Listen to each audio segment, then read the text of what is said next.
Shankar medico அகாடமியின் சார்பாக அனைவருக்கும் வணக்கம். ஸோ நம்ம இன்னைக்கு பயாலஜியில் இந்த கான்செப்சுவலேஷன் ஆஃப் வேக்சின், ஸோ தடுப்பூசியின் தத்துவம் அதை பார்க்க போகிறோம். ஏன்னா தடுப்பூசி நம்ம 12th இருக்கு. இப்போ நம்ம டெய்லி லைஃப்பில் எல்லாருக்குமே வேக்சினேஷன் கொடுக்குறாங்க, ரைட்டா? ஸோ இம்யூனைசேஷன், ஸோ அந்த தடுப்பூசி எப்படி செயல்படுது அப்படின்ட்டு நம்ம பார்க்க போகிறோம், ரைட்டுங்களா? ஸோ இதில் என்னன்னா 2 பொருள் இருக்குது. ஒன்று ஆன்டிஜன், இன்னொன்று ஆன்டிபாடி, ரைட்டுங்களா?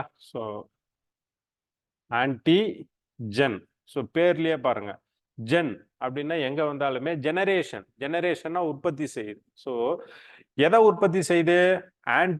ஆன்டிபாடியை உற்பத்தி செய்யுது, ரைட்டா? ஸோ இதை வந்து தமிழ்ல என்ன சொல்லுவாங்கன்னா எதிர்பொருள் தூண்டி.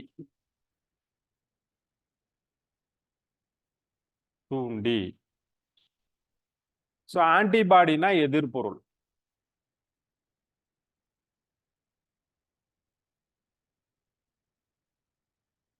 எதிர்பொருள் ஆன்டிபாடிய யாரு உற்பத்தி செய்யறா? ஆன்டிஜனால தான் ஆன்டிபாடி உற்பத்தி ஆகுது. ஆன்டிஜன் இல்லைன்னா ஆன்டிபாடி உற்பத்தி ஆகாது. இப்ப என்ன சார் ஆன்டிஜன்னா?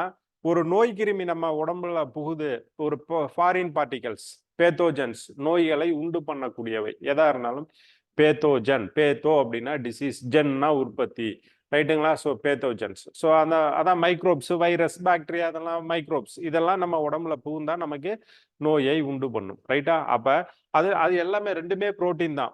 அப்ப அதனுடைய ஐடி கார்டு மாரி ஆன்டிஜன்னா ஒரு ஆர்கானிசம், ஒவ்வொரு செல்லுக்குமே ஆன்டிஜன் என்பது அதனுடைய ஐடி கார்டு மாரி. பாக்டீரியாவுக்கு அது அந்த புரோட்டீனுடைய ஸ்ட்ரக்சர் ஒரு மாதிரி இருக்கலாம், நமக்கு வேற மாதிரி இருக்கும். ஸோ ஒரு பாக்டீரியாவோ வைரஸோ நம்ம உடம்புல போகுதுன்னா அதுல உள்ள ஆன்டிஜன் அதை நம்ம உடம்பு அறிஞ்சு அதுக்குரிய ஆன்டிபாடியை ப்ரொடியூஸ் பண்ணுது. அப்படின்னா எப்படி சார்னா இம்யூனிட்டி பார்க்கணும். அப்ப இம்யூனிட்டியில என்ன இருக்குன்னா இன்னேட் இம்யூனிட்டி, இன்னொன்று வந்து அக்யூர்டு இம்யூனிட்டி. அக்யூர்டுனா பெறப்பட்ட, இன்னேட்டுனா இயற்கையா நம்ம பாடியில இருக்கு. நம்ம பாடியில என்னன்னா இந்த ஸ்கின்னு, அதுக்கப்புறம் இந்த டீர், சலைவா, இப்போ மீகோசல் எபித்திலியத்தில் செக்ரீட் பண்ணுற மீகோசா, ஸோ கேஸ்ட்ரோ நம்ம ஸ்டொமக்கில் செக்ரீட் பண்ணுற HCl, இதெல்லாம் வந்து நேச்சராகவே பேரியராக எப்பொழுதும் ஸ்கின்னுலாம் வெளியே இருந்து உள்ளார போகிறத தடுத்துக்கிட்டு இருக்கு, ரைட்டா? இது இன்னேட், பிறப்பிலேயே இருக்கிறது. ஆனால் அக்யூர்டு அப்படின்னா பெறப்பட்ட. அப்போ ஒரு கிருமி வந்து நம்ம உடம்புல புகுந்ததுன்னா அதனால ஏற்படக்கூடிய நோய் எதிர்ப்பு தன்மை, அதான் அக்யூர்டு இம்யூனிட்டி. அப்போ அந்த அக்யூர்டு இம்யூனிட்டியில் என்ன இருக்கும்? Humoral immunity, so cell mediated இம்யூனிட்டின்னு இருக்கு. ஸோ ஹியூமரல் இம்யூனிட்டியில வந்து நமக்கு பி லிம்போசைட் என்ன பண்ணோம்னா ஆன்டிபாடியை ப்ரொடியூஸ் பண்ணோம். அப்போ இது வந்து செல் மீடியேட்டட் இம்யூனிட்டியில என்ன இருக்குன்னா மெமரி செல், டி செல், அதான் ஹெல்பர் டி செல். ஸோ இது வந்து என்ன, இது வந்து இந்த டி செல் வந்து பி செல் ஆன்டிபாடியை ப்ரொடியூஸ் பண்ண ஹெல்ப் பண்ணும். ஸோ இப்போ வேக்சின்ல என்னென்ன வருதுன்னா டி செல்லும் வருது, டி லிம்போசைட், பி லிம்போசைட், அடுத்தது மெமரி செல், இது 3 வருது, ரைட்டுங்களா? ஸோ நமக்கு வந்து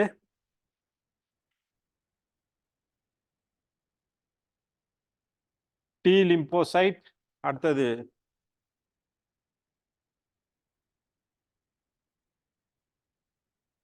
சைட், அடுத்தது மெமரி செல். ஸோ இந்த 3 செல்லும் இதுதான் வேக்சினுக்கு காரணம், ரைட்டுங்களா? அப்ப என்ன இது மெமரி அப்படின்னா ஞாபகம் வைக்கிறது. ஸோ இந்த டி லிம்போசைட் செல் மீடியேட்டட் இம்யூனிட்டியில வந்துடும், மெமரி செல் எல்லாமே cell mediated immunity, B lymphocyte humoral இம்யூனிட்டியில வரும். அப்ப ஒரு கிருமி நம்ம உடல்ல புகுந்த உடனே நமக்கு நோயை உற்பத்தி பண்ணாது. அப்ப அது நம்ம உடம்புல புகுந்து கொஞ்ச நாள் எடுத்துக்கும், டைம் எடுத்துக்கும். அப்புறம் தான் அந்த நோயினுடைய முதல் அறிகுறி தோன்றும்.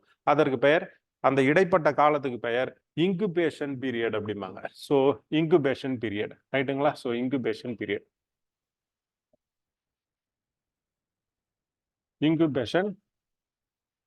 இன்குபேஷன் பீரியட் அப்படிம்பாங்க. ஒரு கிருமி நம்ம உடம்புல புகுந்து, இப்ப உதாரணத்துக்கு எய்ட்ஸ்லாம் மேக்சிமம் 10 இயர்ஸ் வரலையும் இருக்கும். சில இப்ப நம்ம ரேபிஸ் இதெல்லாம் 1 வீக் 1 மந்த், ஸோ 1 இயர் வரலையும் கூட இருக்கும், அவங்களுடைய பாடியினுடைய இம்யூனிட்டியை பொறுத்து. இப்ப இன்குபேஷன் பீரியட் அப்படின்னா ஒரு கிருமி, இப்ப உதாரணத்துக்கு ஒரு டிபி, ஒரு மைக்கோபாக்டீரியம் டியூபர்குலே என் உடம்புல புகுந்துச்சுன்னா உடனே எனக்கு நோய் வந்துடாது. அந்த ஃபர்ஸ்ட் சிம்டம் அதுல வராது. அது அப்ப எப்ப வரும் அப்படின்னாக்க அது ரீப்ரொடக்ஷன் பண்ணணும். அது ரீப்ரொடக்ஷன் பண்ணி போதுமான அளவுக்கு எண்ணிக்கையில அந்த மைக்கோபாக்டீரியம் டியூபர்குலே என் உடம்புல அதிகரிக்க உள்ளதா என்னுடைய உறுப்புகளை பாதித்து எனக்கு முதல் அறிகுறியை தோற்றுவிக்கும். அதான் இன்குபேஷன் பீரியட் அப்படிம்பாங்க. ரைட்டா? இப்ப இதுக்கும் வேக்சினேஷனுக்கு என்னன்னா, வேக்சின் அப்படின்னா ஃபர்ஸ்ட் அதை கண்டுபிடிச்சவர் அந்த எட்வர்ட் ஜென்னர். கவு பாக்ஸ் வைரஸ், ஸோ பசு அம்மை வைரஸ். ஸோ அந்த பால் கறக்குறவங்க அவங்கள்ட்ட அந்த மாட்டுக்கிட்ட இருந்து இவங்களுக்கு வந்திருக்கு. ஸோ இவங்களுக்கு வந்து அந்த கவு பாக்ஸ் வைரஸ்ல இருந்த அந்த பிளிஸ்டர், கொப்பளம், அம்மைனாலே கொப்பளம் இருக்கும்ல, அதை எடுத்து அதில் உள்ள நீரை எடுத்து அந்த சீரம் அதெல்லாம் அதை எடுத்து என்ன பண்றாரு, ஒரு நோய் வராத ஒரு பையனுக்கு போடுறாரு. அவங்களுக்கு வந்து அந்த இதே வரல, அந்த பசு அம்மை வந்து வரவே இல்லை. அப்ப அதே மாரி லூயி பாஸ்டர் அவர் என்ன பண்றாருன்னா, ராபிஸ் பாதிக்கப்பட்ட ஒரு முயல். ஸோ ராபிஸ் எதனால வரும்னா, நாய் கடிச்சா வரும், அந்த வெறி நாய் கடிக்கணும். ஸோ ராப்டோ வைரஸ் அதனால வருது. அடுத்தது வந்து இந்த நாய்க்குட்டி கடிக்கிறது, முயல், வவ்வால், அப்புறம் ஓணான். ஸோ இதெல்லாம் கடிச்சா நமக்கு இந்த நரி இதெல்லாம், அதாவது அது வெறி நாயில பாதிக்கப்பட்டிருந்தா அதனுடைய சலைவாவில் உமிழ்நீர்ல ராப்டோ வைரஸ் இருந்து அதை நமக்கு கடிச்சதுன்னா நமக்கும் அந்த ராபிஸ் வரும். அதே மாதிரி ஒரு முயல் ராபிஸ்னால பாதிக்கப்பட்டது. அந்த முயல் இறந்துச்சு. அதனுடைய ஸ்பைனல் கார்டு தண்டுவடத்தை எடுத்து அதை உலர்த்தி நல்லா காய வச்சு அதை வந்து பவுடர் ஆக்கி அதில் நல்லா டிஸ்டில் வாட்டர் போட்டு அந்த சொல்யூஷன் அதை எடுத்து அந்த பையனுக்கு கொடுக்குறார்.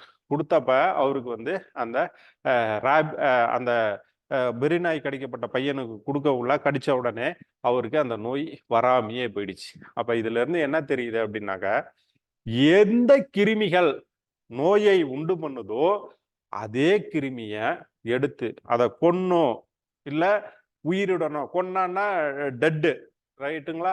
உயிரிடம்னா இன்ஆக்டிவ் பண்ணிவிடுவாங்க, அட்டன்யூவேட்டட் அப்படிம்பாங்க, மந்தமாக்கிடுவாங்க. அதாவது அது ரீப்ரொடக்ஷன் அதனால பண்ண முடியாது. இப்ப ஒரு கிருமி உங்க உடம்புல புகுந்து அது ரீப்ரொடக்ஷன் பண்ணி அதனுடைய எண்ணிக்கை அதிகரிக்க உள்ளதான் உங்களுக்கு அதனுடைய நோய் அறிகுறி முதல்ல உங்களுக்கு தெரிய ஆரம்பிக்குது, அந்த இன்குபேஷன் பீரியட். அப்ப இன்குபேஷன் பீரியட்ல என்ன பண்ணிக்குதுன்னா, நோய் கிருமி புகுந்ததுல இருந்து அது தன்னுடைய இனப்பெருக்கம் செய்து அதனுடைய எண்ணிக்கையை அதிகப்படுத்துது. குறிப்பிட்ட அளவு அதிகமானதுக்கு அப்புறம் தான் அந்த நம்ம உறுப்பை பாதிக்குது. அப்ப இந்த வேக்சினேஷன்ல என்ன பண்ணுவாங்கன்னா, அது ரீப்ரொடக்ஷன் பண்றதை தடுத்துருவாங்க. டாக்ஸிக்கா இன்ஆக்டிவேட்டா மாத்திடுவாங்க.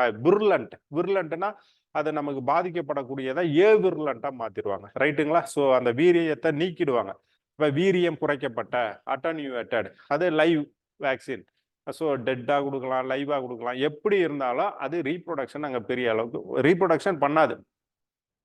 அப்ப நம்ம பாடியில அது கொஞ்சம் அளவுக்கு இருக்க உள்ள நம்ம பாடி பிரைமரி ரெஸ்பான்ஸுக்கு தான் அதிக நேரம் எடுத்துக்கும். செகண்டரி ரெஸ்பான்ஸ் இமீடியட்டா நடக்கும். செகண்டரி இம்யூன் ரெஸ்பான்ஸ் வந்து இமீடியட்டா நடக்கும். அப்ப அந்த பிரைமரி இம்யூன் ரெஸ்பான்ஸுக்கு தான் நம்ம பாடி அதிக டைம் எடுத்துக்கும். அப்ப இது ரீப்ரொடக்ஷன் பண்ணாது. நீங்க தடுப்பூசியில எந்த நோய் கிருமி, இப்ப வெறிநாய் தடுப்பூசின்னு வச்சுக்கிங்க, ஆன்டி ராப்டோ வேக்சின் போடுவாங்க. அது வெறிநாய் கடிச்ச உடனே நம்ம போட்டுக்கலாம். போட்ட உடனே என்ன பண்ணும் அப்படின்னாக்க, அது இனப்பெருக்கம் பண்றதுக்கு முன்னாடியே இது நம்ம அந்த பிசிஜி எல்லாம் போடுறாங்களா குழந்தை பிறந்த உடனே, அது வந்து டிபிக்கு அது என்ன பண்ணிடும், அந்த அந்த பாக்டீரியாவோ வைரஸினுடைய ஆன்டிஜனை நம்ம மெமரி செல் நோட் பண்ணி வச்சுக்கோம். மெமரி செல் ஞாபகத்துல வச்சுக்கும்.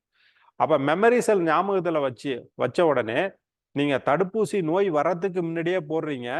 அந்த உண்மையாலுமே அந்த நோய் குருமி போலியோ வைரஸ் இதெல்லாம் உள்ளார நுழையக்குள்ள இது ஏற்கனவே மெமரி செல் ஞாபகப்படுத்தி வச்சிருக்கு. எதனுடைய இப்ப போலியோ வேக்சின் போடுறாங்கன்னா போலியோ வைரஸ் நோய் இல்லாதவங்களுக்கு அதை போடுறாங்க. அப்ப கொரோனாலாம் அப்படித்தானே போட்டாங்க. ஸோ கொரோனா வேக்சின்ஸ், ஸோ நோய் இல்லாதவங்களுக்கு போடக்குள்ள அந்த அதனுடைய ஆன்டிஜனை அந்த மெமரி செல் ஞாபகம் வச்சுக்குது. ரெண்டாவது, அந்த ஆன்டிஜனுக்கு எதிரான ஆன்டிபாடியை உற்பத்தி பண்றதுக்கு cell mediated immunity T lymphocyte B lymphocyte help பண்ணி உங்களுக்கு என்ன ஆன்டிபாடியை ப்ரொடியூஸ் பண்ணுது. ஆன்டிபாடி என்ன பண்ணும், ஆன்டிஜனோட போய் நியூட்ரலைசேஷன், ரைட்டா? நியூட்ரலைசேஷன், ஆப்சானைசேஷன், அப்புறம் இது கொயாகுலேஷன். ஸோ இதெல்லாம் நடந்து நமக்கு என்ன பண்ணிடும், அதனுடைய அந்த வீரியத்தை குறைத்து விடும். அதனால் நமக்கு நோய் வராது. இதான் தடுப்பூசி. தடுப்பூசின்னா எதுவுமே இல்லை. எந்த நோய்க்கிருமி நோயை உருவாக்குகிறதோ அந்த நோய்க்கிருமியை எடுத்து கொன்றோ அல்லது உயிருடனோ வைக்க உள்ள அதனுடைய வீரியத்தை குறைச்சி அதை இன்ஆக்டிவா பண்றாங்க. அது ரீப்ரொடக்ஷன் பண்ண முடியாது. ஸோ அதை டாக்ஸிக்காக இன்டாக்சிக்காக மாற்றி மிக குறைந்த அளவில் நம்ம உடம்புக்கு போட்டுட்டாக்க நம்ம மெமரி செல் என்ன பண்ணிக்கும், அதை ஞாபகம் வச்சுக்கும். அது சில இது லைஃப் லாங்காக ஞாபகம் வச்சுக்கும். அந்த மெமரியினுடைய டைம் பீரியட் பொறுத்து அது கம்மியாக ஞாபகம் வச்சிங்கன்னா பூஸ்டர் டோஸ் போடுவாங்க. இப்படி பூஸ்டர் டோஸ் போட்டு நமக்கு நோய் வராமல் பாதுகாக்கிறாங்க. அப்போ நமக்கு என்ன நடக்குதுன்னா, குழந்தை பிறந்ததுல உடனே பிசிஜி போடுவாங்க. So MMR, mumps, measles, rubella, DPT, diphtheria, pertussis, tetanus, அந்த வேக்சின்ஸ், போலியோ வேக்சின்ஸ், ஸோ இதெல்லாம் போடுறாங்க. ஸோ இதுதான் நமக்கு இந்த தடுப்பூசியினுடைய தத்துவம், ரைட்டுங்களா? தடுப்பூசியினுடைய தத்துவம் என்னன்னா, ஆன்டிஜன், அந்த ஆன்டிஜனுக்கு எதிராக ஆன்டிபாடி ப்ரொடியூஸ் பண்ணணும். இந்த ஆன்டிஜனை ஞாபகம் வச்சுக்கூடியது மெமரி செல். ஸோ தடுப்பூசியில் குறைந்த அளவு எது நோயை உண்டு பண்ணுதோ அதே கிருமியை உடம்புக்குள்ளார செலுத்துறாங்க, அதை இன்ஆக்டிவ் பண்ணி. அதுக்குரிய அது ரீப்ரொடக்ஷன் எதுவும் பண்ணாது. உண்மையாலுமே இப்போ போலியோ வேக்சின், எனக்கு போலியோ வராமையே நான் போலியோ வேக்சின் போட்டுப்பேன். ஆனால் உண்மையாலுமே போலியோ வைரஸ் உள்ளார உள்ள ஏற்கனவே இது மெமரி செல்ல அதனுடைய ஆன்டிஜன்லாம் ஞாபகப்படுத்தி வச்சிருக்கிறதுனால இம்மிடியட்டா உங்களுக்கு என்னது செகண்டரி இம்யூன் ரெஸ்பான்ஸ் இம்மிடியட்டா நடந்து அது மல்டிப்ளிகேஷன் ப்ராபகேஷன் ஆகிறதுக்கு முன்னாடியே அதை தடுத்து நமக்கு நோய் வராமல் இந்த தடுப்பூசி பாதுகாக்கின்றது நமது உடலை. ஸோ நன்றி, வணக்கம்.